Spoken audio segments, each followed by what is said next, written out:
Il n'y a pas meilleure école que la vie. Alors aujourd'hui, je veux partager avec toi les leçons les plus précieuses que j'ai apprises dans la vie. Aujourd'hui, j'ai 47 ans, je me sens vraiment alignée, heureuse, avec de la joie, beaucoup de gratitude. Maintenant, j'ai vraiment appris à aimer qui je suis, à m'honorer. Ça a mis du temps, mais j'y suis arrivée. Donc si tu regardes cette vidéo, que tu as mon âge ou que tu es plus jeune et que ça peut t'aider et te faire gagner des années, alors la vidéo est pour toi. Parce que moi, j'ai pas toujours été dans cet état-là, loin de là, ni à la vingtaine, ni à la trentaine. Et franchement, pour être honnête, même pas au début de la quarantaine. J'étais celle qui s'oubliait vraiment, soit pour plaire, soit je me comparais aux autres. J'avais pas ce sentiment de sécurité à l'intérieur de moi et toujours ce manque d'estime qui me grignotait. Mais je me suis passionnée pour le développement personnel, pour la spiritualité. En même temps que j'ai découvert la pédagogie Montessori, j'ai beaucoup voyagé, mais le plus beau voyage que j'ai fait, c'est le retour vers moi-même, vers qui je suis. Et c'est vraiment ces pépites que je veux partager aujourd'hui avec toi.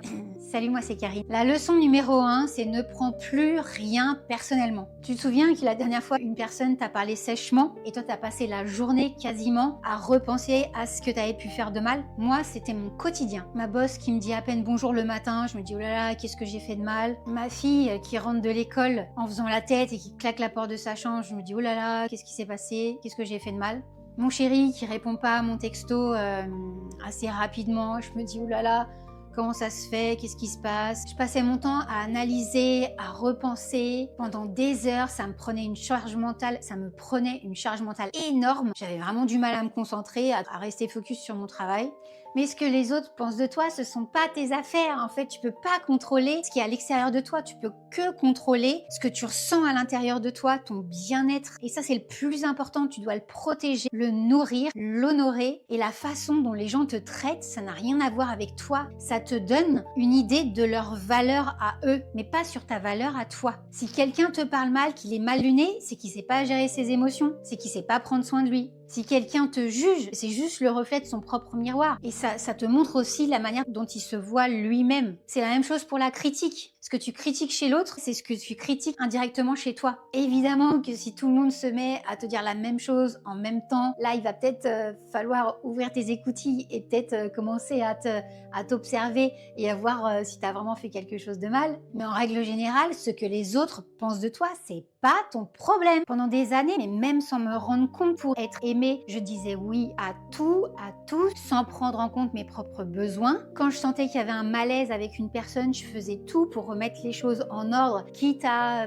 minimiser, à pas vraiment dire ce que je pensais ouvertement. En fait, je m'aplatissais, je devenais une version de moi plus lisse, plus douce. Mais ça n'a jamais fonctionné parce qu'en fait, t'es pas en accord avec qui t'es pas en accord avec tes valeurs. J'étais en train de faire semblant pour essayer d'être aimée. Aujourd'hui, j'ai le courage aussi d'être qui je suis, d'être moi-même. Pour dire la vérité, je pense qu'on est tous en chemin. J'ai bien évolué, mais je pense que je continue de le faire avec vous en vous transmettant ces choses-là sur mes vidéos, que ça me tient vraiment à cœur. Je sais que les gens qui m'aiment pas, c'est ok, et les gens qui m'aiment, elles m'aiment pour ce que je suis vraiment. Mais j'en voulais à moi d'avoir fonctionné comme ça, mais c'est que je ne savais pas que je pouvais fonctionner autrement. C'était mes codes, mon mécanisme. Maintenant que j'ai appris et que je suis passée de l'autre côté, j'ai acquis cette compétence, mais c'est vrai que c'est une compétence que j'aurais vraiment aimé apprendre plus tôt à l'école. La leçon numéro 2, c'est qu'on n'échoue pas, il n'y a pas d'échec. C'est soit on avance ou soit il y a des leçons. Pendant 40 ans, j'étais vraiment concentrée sur le résultat. Je n'aurais pas le chemin. J'étais toujours déçue de ce que je réalisais parce que j'avais pas encore atteint mon but. Alors qu'en fait, la vie, c'est un chemin, on est tous en chemin et vraiment, c'est d'être en capacité d'honorer les petites étapes, de les célébrer et de profiter de tout ce qu'on apprend sur le chemin. En fait, j'ai une anecdote à partager, c'est que j'ai une collègue qui était maître de conférence à Marseille avec des étudiants de 18-20 ans et quand elle leur posait des questions, ils prenaient pas la parole pour répondre. Elle avait besoin de dire son opinion et de lancer la conversation pour qu'elle ait du retour auprès des étudiants. Mais elle s'est dit c'est pas possible en fait, comment ça se fait qu'ils n'arrivent pas à donner leur idée, leur opinion? Et en fait, elle a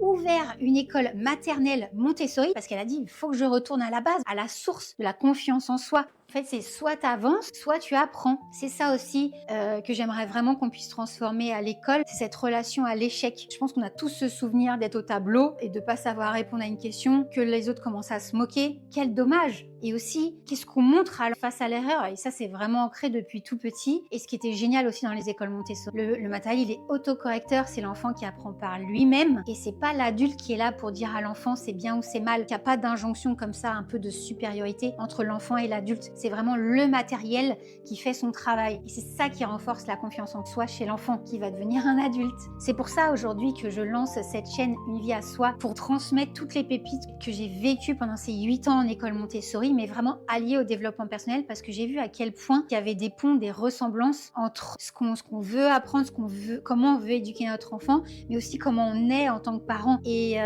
l'enfant, il a aussi besoin d'une cohérence entre ce qui se passe à l'école, ce qui se passe à la maison. Donc c'est vraiment bien qu'il y ait ces ponts entre le travail qu'on fait sur nous-mêmes en tant qu'adultes, parents, et l'accompagnement qu'on a auprès de notre enfant. Et aujourd'hui, je fais ces vidéos, c'est mes premières, et elles sont imparfaites, mais je les fais quand même parce que j'ai un message à porter. Et je pense que si tu regardes cette vidéo, c'est que mon message te parle, et c'est vraiment à toi que je pense quand je fais cette vidéo, et comment ça peut t'aider et aider ton enfant. L'idée, c'est vraiment, j'ai peur, mais j'y vais quand même. Et aussi, j'ai envie que cette chaîne serve au maximum de femmes.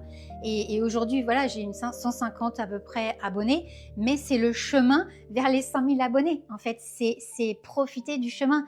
Là, il y a pas si longtemps, j'avais 1 abonné.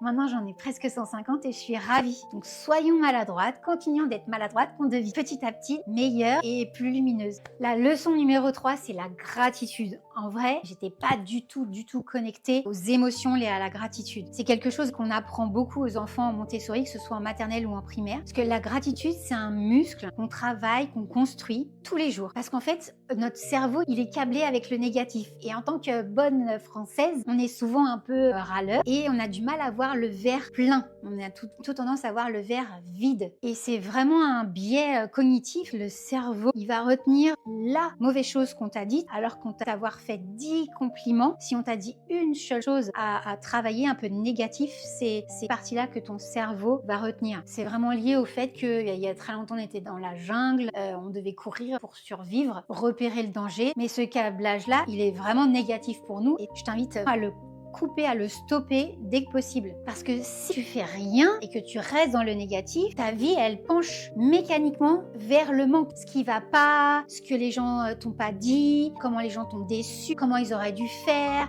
comment t'es pas contente. Mais si tous les jours tu pratiques la gratitude, tu bascules de l'autre côté vers l'abondance. Vraiment, écoute-moi, c'est la clé qui va changer, transformer ta vie. C'est d'être reconnaissance des toutes petites choses de la vie. La gratitude, tu peux la voir le soleil qui te réchauffe le visage, dans le thé chaud que tu bois le matin, dans les fleurs que tu sens dans la rue. En ce moment, c'est les glycines, c'est le printemps. Il y a tellement de belles odeurs. C'est sur le vent qui peut rafraîchir ton visage. C'est le sourire de ton enfant le matin. C'est aussi la gratitude pour ton corps, d'être là, de l'honorer. C'est la gratitude de manger ton petit déjeuner ce matin. Si tu manges un œuf, de remercier la poule qui a pondu l'œuf. C'est ces micro-gratitudes que tu vas pratiquer toute la journée, qui t'ancrent dans ce moment présent et qui câblent vers le positif. Et aussi, l'étape d'après, c'est d'être reconnaissante dans les défis de la vie. Quand il t'arrive, problème, au lieu de voir ça comme problème, justement, c'est de voir ça comme un défi. Tiens, qu'est-ce que je vais apprendre aujourd'hui avec ce nouveau défi, tu vois? Et au lieu de te mettre en colère, au lieu d'être énervé, essayer de voir ça comme un cadeau de la vie. Quand j'ai commencé à pratiquer ça, ma vie, elle a radicalement changé. Mais pas en 6 mois, pas en 3 semaines, mais vraiment là, tout de suite. Mes nuits sont devenues plus calmes, j'avais une clarté mentale. Le matin, je me sentais plus alignée, plus ancrée, j'étais plus connectée avec mes enfants. Et surtout, le regard sur moi-même. D'apprendre à m'aimer, à m'honorer, à voir tout ce qui va bien. Mes yeux, ma vue, mes 2 jambes, mes genoux. Voilà, c'est vraiment d'honorer son corps et de se remercier pour la personne qu'on est. Poser ses mains sur son cœur et puis faire rentrer la lumière, se connecter, se donner de l'amour, parce que tu es vraiment la première personne à te donner l'amour. La vie, c'est toi qui l'as fait, elle est en toi. N'attends pas qu'on te l'apporte, qu'on te la donne, que ce soit quelqu'un d'autre qui fasse ça pour toi. C'est à toi de t'aimer, de t'honorer. Vraiment, s'il te plaît, fais ça chaque jour autant de fois que tu peux. Tu mets tes 2 mains comme ça sur ton cœur, tu fermes les yeux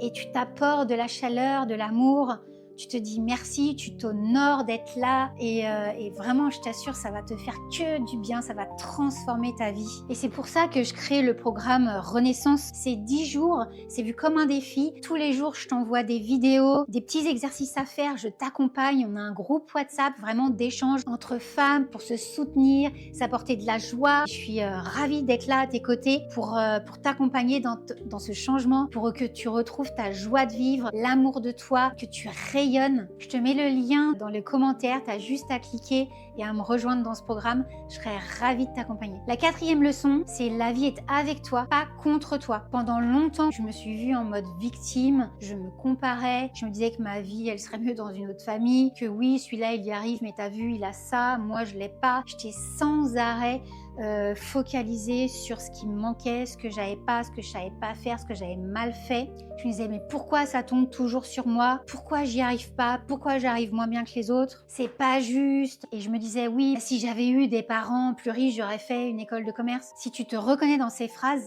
c'est vraiment drapeau rouge. C'est stop parce que t'es en mode victime. C'est pas grave vraiment, hein, on y est toutes passées, mais tu dois en sortir parce que tant que tu attends que la vie change pour toi, tu changeras pas. C'est toi qui change et ta vie changera. Mon Dieu, mais si on m'avait dit ça sur les bancs de la fac, quel cadeau, quelle pépite on m'aurait transmise, quelle graine on aurait plantée. Parce que personne va venir te sauver. C'est à toi de te sauver, c'est à toi de prendre soin de toi. Tout part de toi. Tu es ton Dieu. Je ne veux pas parler de religion ni trop de spiritualité, mais vraiment, dis-le toi, tout vient, tout est à l'intérieur de toi.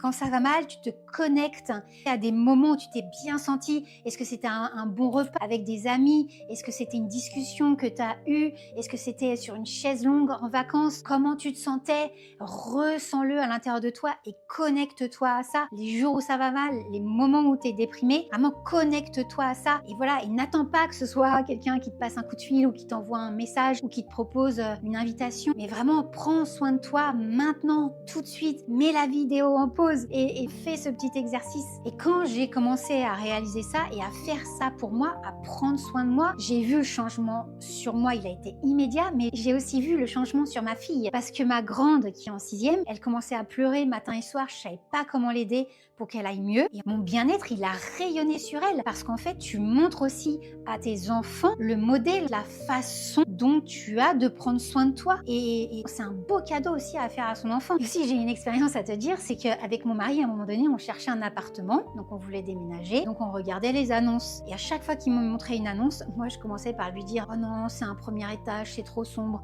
Oh non, j'aime pas le quartier. » Et il m'a dit « Tu sais, Karine, les pensées que tu mets dans ta tête, c'est aussi important que la nourriture que tu mets dans ton corps. Et c'est aussi important de se rendre compte de ça. C'est merci mon mari de m'avoir dit ça. Et j'ai vraiment aussi pensé, bon, lui est anglais, il a aussi une autre culture, plus positive on va dire, mais ça m'a vraiment aussi appris à faire attention aux mots que je dis, au poids des mots et aussi à voir le verre plein au lieu de voir toujours le verre vide. Tout ce que tu attends de l'extérieur, c'est à toi de le créer parce que c'est à toi de t'honorer, de bien te parler, de t'aimer, de prendre soin de toi. Et c'est vraiment la meilleure nouvelle parce que tu as le pouvoir sur tout, sur toi. C'est toi qui as le pouvoir, c'est toi qui as les clés. Le jour où tu prends cette responsabilité, ta responsabilité de vivre la vie de tes rêves, tu deviens libre, tu es libre. Et la leçon numéro 5, c'est vraiment la leçon que beaucoup de femmes ont besoin d'entendre, c'est les limites, les limites. Les limites, pose tes limites. Pendant des années, j'étais une éponge, j'avais aucune limite. Je disais oui à tout, pour tout le monde, que ce soit pour faire des choses, pour donner de mon temps. Mais mes enfants me demandent un pique-nique le soir à 22h, mais bien sûr, je me réveille. Un parent de l'école me demande un rendez-vous le week-end, mais bien sûr, je dis oui. Je demande à mon mari de me rendre un service, il veut pas le faire, ben c'est pas grave, c'est moi qui vais le faire à sa place. Et je m'épuisais, j'étais énervée contre eux, et après je culpabilisais de leur en vouloir. C'est le cycle infernal de la femme qui s'oublie et la vérité qui m'a vraiment libérée, c'est que poser ses limites, c'est pas un acte de méchanceté, c'est un acte de respect envers soi-même. Une femme sans limite, c'est une femme qui se perd la place que tu ne te donnes pas. Cette place-là, tu permets à l'autre de la prendre. Et quand quelqu'un te respecte pas, c'est le reflet aussi du respect que tu te donnes pas envers toi-même. Une femme avec des limites, c'est une femme qui se respecte, et qui apprend aux autres à se respecter. Et tu sais quoi, les enfants, ils adorent les limites. Et d'ailleurs, ils ont besoin de limites claires pour leur construction mentale et de sécurité psychologique. Quand tu dis à ton enfant, non, touche pas cet objet, il va s'approcher, petit à petit, il va peut-être le toucher. Tu vas lui dire, non, non, non, le touche pas. Après, tu vas dire, bon, tu le touches, mais tu le reposes. Hein. Et après, il finit par le prendre et aller jouer avec. Et les limites, elles n'existent plus. Maintenant, le cadre, il est hyper important. Et nous, dans les écoles Montessori, le cadre, il est là, il est même un peu strict. Contrairement à ce que les gens pensent, les enfants font pas ce qu'ils veulent. Ils veulent ce qu'ils font, c'est complètement différent. On pourra en reparler dans une autre vidéo, dis-le-moi en commentaire si ça t'intéresse. Les limites, c'est un beau cadeau à se faire. Et c'est aussi un beau cadeau à faire à son enfant parce qu'il voit à quel point tu te respectes. Et parce qu'une maman qui dit oui tout le temps à tout le monde, c'est une maman qui s'efface et qui ne se respecte pas. Et alors que l'enfant, il a besoin d'une maman entière qui est là pour elle-même, pour sa famille. Et même si tu m'écoutes et que t'as pas d'enfant, fais-toi ce beau cadeau. Et petite parenthèse importante, la limite la plus importante, tu l'as compris, c'est celle avec toi-même. Et pose-toi ces questions. Est-ce que tu fais ce que tu dis que tu vas faire pour prendre soin de toi? Si tu te promets d'aller marcher, par exemple, 30 minutes le week-end, est-ce que tu le fais? Est-ce que ça t'arrive parfois, souvent? Pose-toi ces questions, parce qu'à force, tu vas te perdre. Et nous, ce qu'on veut, c'est que tu te retrouves, que tu t'aimes, que tu t'honores. Et la vraie relation à soi, elle commence par là. Tu te tiens parole envers toi-même, comme tu tiens parole aux autres, avec la même rigueur, la même tendresse. Si une seule de ces 5 leçons résonne en toi, je t'invite à l'appliquer dès maintenant, pas demain, pas la semaine prochaine, maintenant. Et je te dis à bientôt.